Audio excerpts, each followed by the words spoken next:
Stadium तो नया हमने तैयार कर लिया, लेकिन हमारी टीम की सोच अभी तक वही पुरानी की पुरानी सोच है और हम अभी तक वही 270 280 की सोच के साथ फिर रहे हैं। मतलब टारगेट 331 का है और हम बनाने के लिए जा रहे हैं 270 से 280।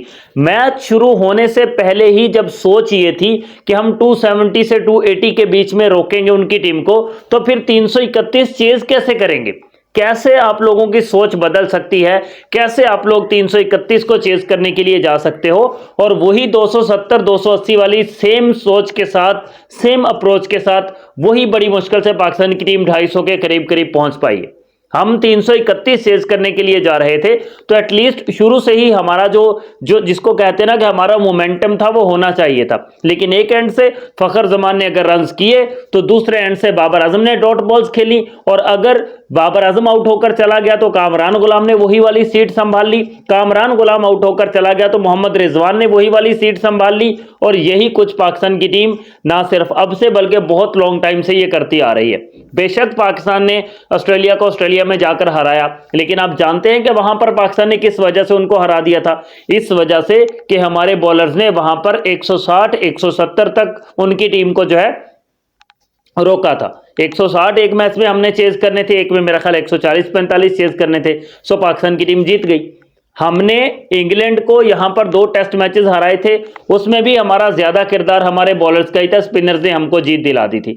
लेकिन अब पाकिस्तान के अंदर ही चैंपियंस ट्रॉफी हो रही है, पाकिस्तान के अंदर ही ये ट्राई सीरीज हो रही है, तो यहां पर पाकिस्तान के जो बॉलर्स हैं उनकी भी खूब जी भर के पिटाई हुई है और पाकिस्तान के बल्लेबाजों की भी खूब जग हंसाई हुई है, क्योंकि हम अपने ही होम ग्राउंड पर खेलते हुए इस तरह से बुरी तरह से हारे हैं। और अगर यहीं पर पाकिस्तान की टीम की ये पोजीशन रही तो फिर कौन कहता है कि चैंपियंस ट्रॉफी हम लोग जीत पाएंगे? मजीद डिटेल के साथ बात करते रहेंगे। अगर आप लोग पहली बार मेरे चैनल पर आए हैं तो आपसे रिक्वेस्ट है कि वीडियो को लाइक और चैनल को सब्सक्राइब आप दोस्त लाजमी से कर दीजिए, क्योंकि क्रिकेट की तमाम न्यूज यहां पर आपको टाइम टू टाइम मिलती ही रहती है।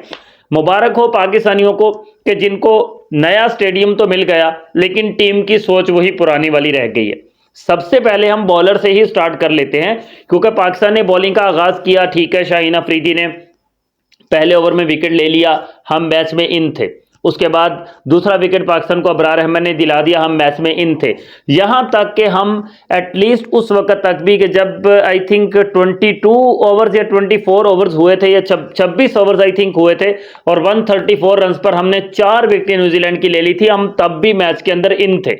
हम ये समझते थे कि शायद 270 280 तक रोक लेंगे, क्योंकि हमारी सोच ही यही थी कि भाई हमने 300 तक नहीं पहुंचने देना, क्योंकि 300 तक पहुंच के तो हम चेज कैसे करेंगे। लेकिन न्यूजीलैंड की टीम को क्रेडिट जाएगा कि जिन्होंने लास्ट में आकर इतना पेला कि वो 330 रन तक पहुंच गए। और जहां तक मैं सोच रहा था, मेरी सोच भी यही थी कि शायद 300 या 310 तक पहुंचेंगे, लेकिन 330 तक पहुंच गए। और हमारे बॉलर्स का तो ये हाल है कि शाहीन अफरीदी को सबसे ज्यादा रन पड़े हैं। हारिस रऊफ जो कुछ रन्स बचा रहा था, 6 ओवर्स में उसने कोई 22-24 रन दिए थे, वो चौधरी साहब इंजर्ड होकर वापस चले गए। वो जनाब पसलियों में दर्द शुरू हो गया। ये हमने बॉलिंग तैयार की है अगले मैचेस के लिए। मेरी बातें तलख जरूर हैं, लेकिन ये हकीकत है। ये हमने बॉलर्स तैयार किए हुए हैं चैंपियंस ट्रॉफी के लिए। हमारे साथ हर बार ऐसा होता है, हम वर्ल्ड कप के लिए बॉलर्स तैयार करते हैं, इंजर्ड हो जाते हैं, हम चैंपियंस ट्रॉफी के लिए तैयार करते हैं, इंजर्ड हो जाते हैं। हमारे पास तो यही कुछ ही है। और हारिस रऊफ 6 ओवर्स डालने के बाद पसलियों में दर्द हो रहा है जनाब, वो बाहर चले गए। नसीम शाह कुछ थोड़ी मुनासिब बॉलिंग उसने की, अबरार अहमद जबरदस्त बॉलिंग की। और हमारी सोच ये है कि न्यूजीलैंड वाले हमें स्पिनर्स के हाथों काबू कर रहे हैं।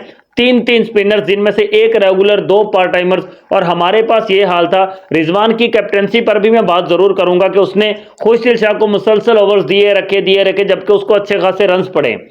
इससे अच्छा सलमान आगा था कि जिसको अगर पहले बॉलिंग दे देते तो मे बी वो 1-2 विकेट्स ले लेता, लेकिन उसको जब हारिस रऊफ के इंजर्ड होने पर बॉलिंग दी, उसने 3 ओवर्स बहुत ही जबरदस्त डाले थे। 3 ओवर्स में उसने शायद कोई 10-12 रन ही दिए थे, लेकिन उसके बाद उसको जब डेथ ओवर्स में फिर 2-3 छक्के उसको भी पड़ गए।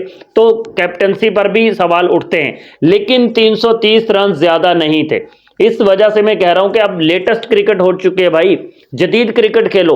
330 340 तो अब आराम से बन जाते हैं। तो आप ये सोच रखोगे हमने 350 चेज करने, और अब अगर पहले खुद बैटिंग करोगे तो फिर भी यही सोच के हम 280 290 तक पहुंच जाएंगे। तो इस सोच के साथ कोई चैंपियंस ट्रॉफी, कोई बड़ी ट्रॉफी विन नहीं की जा सकती।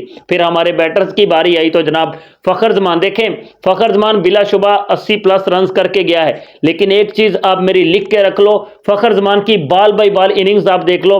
फ़खर जमान के बल्ले से जो बाउंड्रीज आई हैं वो अगर अच्छी कलेक्ट हो गई हैं तो बाउंड्री आई है, अच्छी कनेक्ट हो गई हैं तो बाउंड्रीज आई हैं, वरना फ़खर जमान कब का आउट होकर वापस जा चुका होता। ये सिर्फ किस्मत थी। मैं हमेशा ये कहता हूं फ़खर जमान एक टुल्ला प्लेयर है। फ़खर जमान के टुल्ले से अगर टुल्ला लग गया तो लग गया, नहीं लगा तो ना सही। एक कैच कीपर के पास गया था, लकी रहा कि कैच हुआ नहीं फ़खर जमान। लेकिन कितने ऐसे यार, देखो कोई भी बैट्समैन जब शॉट्स लगाता है ना, पता चल जाता है कि ये बंदा कितनी परफॉर्मेंस दे रहा है। लेकिन फ़खर जमान रन्स बेशक वो हाईएस्ट करके गया है, लेकिन वो वाले रन्स नहीं थे कि जो कॉन्फिडेंस वाले होते। कॉन्फिडेंट शॉट तो कोई नहीं था टोटल पूरी इनिंग्स में से। कॉन्फिडेंट शॉट अगर कह लें तो दो स्पिनर्स को जो छक्के लगाए वो कॉन्फिडेंट शॉट थे, एक वो स्ट्रेट डाउन द ग्राउंड चौका कॉन्फिडेंट था।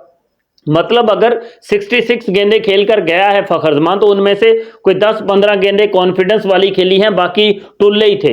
बॉल किधर जा रहा है उसको इस तरह से घुमाया हुआ है, भाई एज लग के कैच हो जाएगा, बस बात खत्म, कहानी खत्म। मतलब सोच जो है ना वो बिल्कुल ठीक नहीं। दूसरी तरफ बाबर आजम, उसने कहा कि ठीक है फ़खर जमान पेल रहा है तो मैं आराम से खेल लेता हूं। उसे आराम से खेलने के चक्कर में 23 गेंदें ले गया बाबर आजम और आराम से ही कैच दे दिया। आराम से खेलते हुए आराम से ही कैच थमा दिया।